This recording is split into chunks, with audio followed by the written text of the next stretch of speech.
All right, I'm going to show you guys a little troubleshooting trick. You may or may not know it already. We're going to be diagnosing this code, p0544, for exhaust gas temperature sensor. This is the pre-turbo sensor on this TDI. So what this tip is called circuit response. So you have a code, and what we're going to do is we're going to check to see if it's the sensor or the harness side. This is a simple circuit, 2-wire circuit. I've already unplugged the connector here.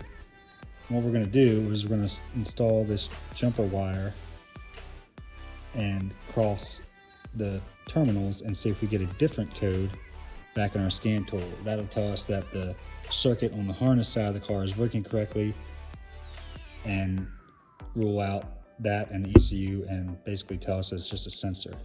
And when you do this, you want to make sure you're using good terminal leads, something that fits in there. We don't want to be jamming paper clips or meter leads or something like that in there. We want to use something that is designed for going into terminals. I have a whole kit here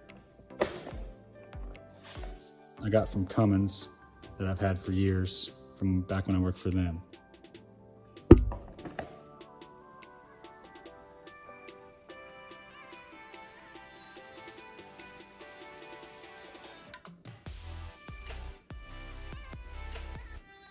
Now our circuit is jumped. All right, we come back into the car, connect the scan tool again, and you can see now we have a p0545, indicating a short to ground circuit malfunction. So that's telling us that our circuit is working on the car side, and it's more than likely an issue with the sensor.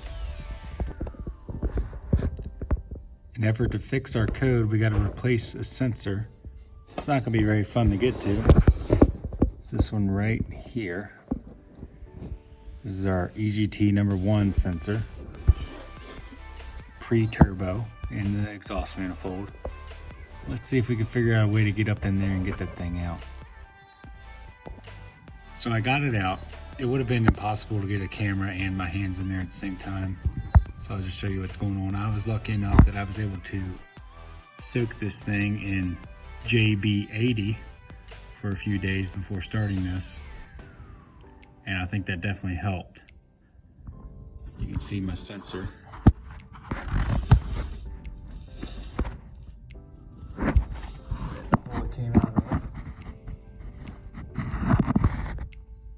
This is what I used to get it out. 17mm line wrench crow's foot on a 3-inch extension. Shove this thing in there. Wasn't a lot of room, but we got the job done. So now we'll fish the harness through all the places it needs to go, get the old one out of there, and then route the new one back in. All right, we've replaced the sensor, going back in to check the codes, and now you can see we only have this DPF excessive soot code because this guy decided to drive with his check engine light on and the glow plug light flashing for a little too long, and we plugged DPF on this thing. So we're going to try to do a regen, see if that takes care of it. Hopefully it does.